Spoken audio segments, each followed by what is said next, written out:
ইদানিং দেখা যায় যে পরীক্ষায় ফলাফল খারাপ হলে অনেকেই আত্মহত্যার পথ বেছে নেয়।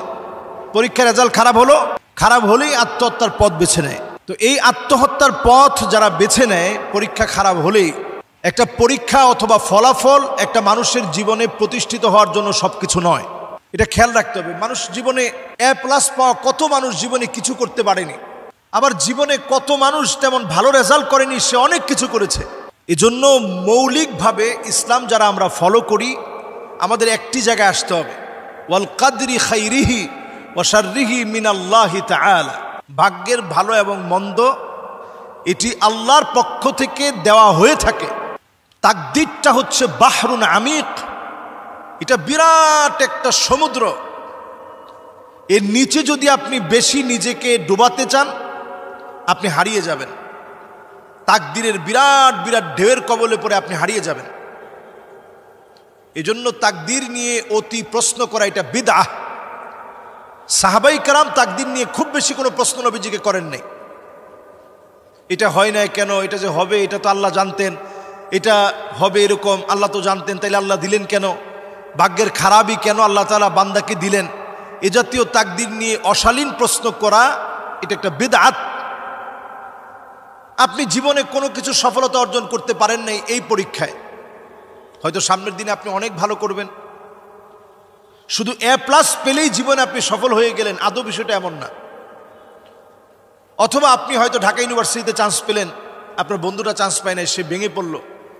আমাদের সাথে অনেক ছেলে পেলে যারা একসাথে আমরা বন্ধুবান্ধব ছিলাম, যারা পড়াশোনা করেছি, অনেকে তখন ঢাকা বিশ্ববিদ্যালয়ে চান্স পেয়েছে। ব্যক্তিগতভাবে আমি পাই নাই চান্স। আমি তখন জগন্নাথ বিশ্ববিদ্যালয়ে চান্স পেয়েছি। তা আমার কাছে তখন বারবার মনে হতো যে আহারে, আমার জীবনে তো আমি মনে হয় ফেল হয়ে গেলাম। কিন্তু গণটা করতে গিয়ে আমার কাছে মনে হলো আমি যেটা চাচ্ছি সেটা অনেকটা এখানে অনুপস্থিত। এরপরে আমি আল্লাহর কাছে চাইলাম, আল্লাহ তাআলা আল আজহার বিশ্ববিদ্যালয়ের সুবর্ণ একটা সুযোগ দিল, আল্লাহ তাআলা সেখানে নিয়ে গেল। সেখানে যাওয়ার পরে যতটুকু আল্লাহ তাআলা তৌফিক দিয়েছেন সেখানে পড়াশোনা করেছি, দেশে আসছি, আল্লাহ তাআলা খেদমত করার সুযোগ দিয়েছেন।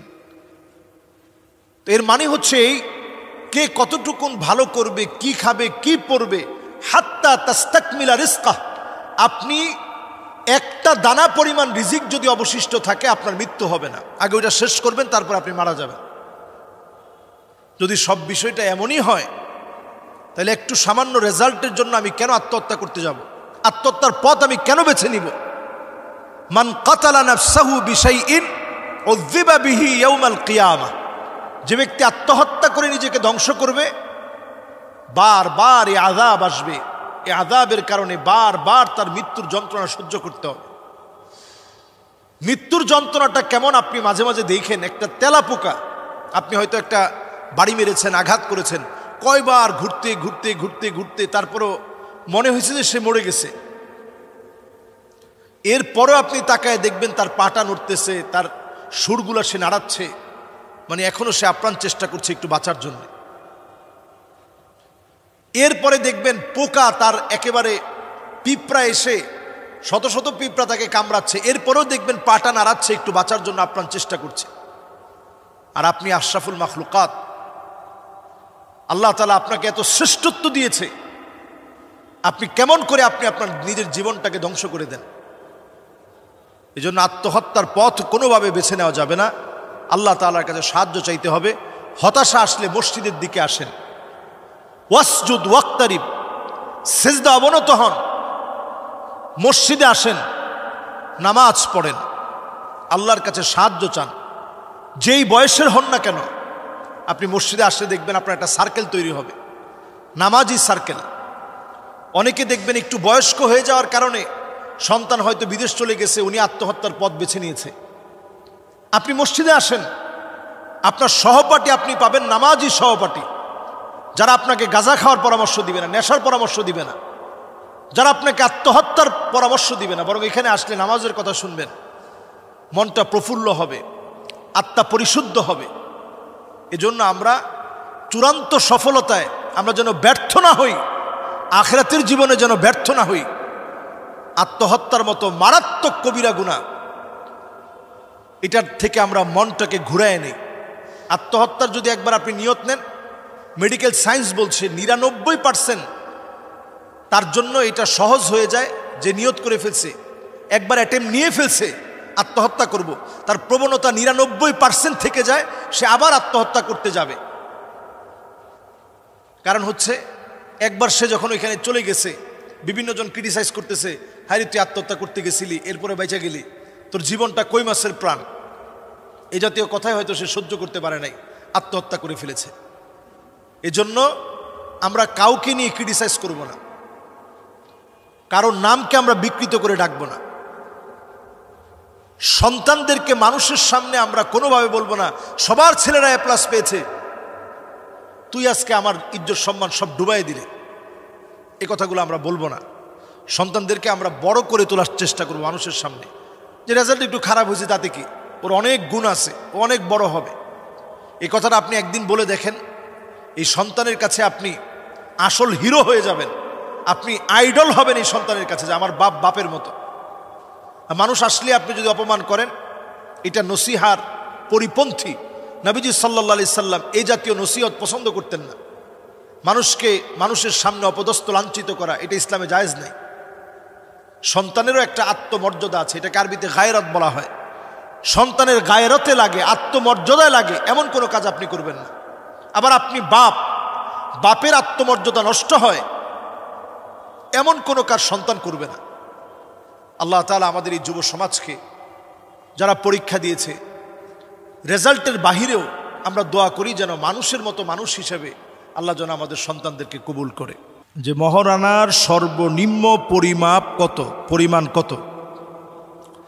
আমরা বাংলাদেশে একটা ট্র্যাডিশনাল বিষয় দেখেছি যে 1 টাকায় মহারানা, 1 টাকা আদায় করে মহারানা আদায় করে, এটাও বাংলাদেশে হয়েছে।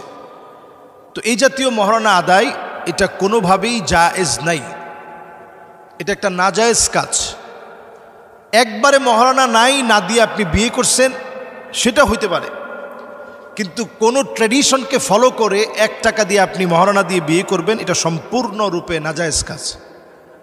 মহারানাকে আল্লাহ তাআলা ফরজ করেছেন সাদকাতিহিন্না নিহলা, আনন্দ চিত্তে মহারানা দিবে। এই মহারানার পরিমাণ কি এটা আমরা অনেকেই জানি না। মহারানার পরিমাণ হচ্ছে 10 দিরহাম। সেই 10 দিরহামে বর্তমানে 1 দিরহামের ওজন হলো 3 গ্রামের উপরে, 3.618 গ্রাম। 1 দিরহাম সমান। তাহলে আমাদের দেশের মাপ অনুযায়ী 10 দিরহাম মানে হচ্ছে 2 ভরি 7.5 মাসা বা 30.618 গ্রাম রূপা। এটা হচ্ছে মহারানার সর্বনিম্ন পরিমাণ আপনাদেরকে বললাম। এবার আসেন,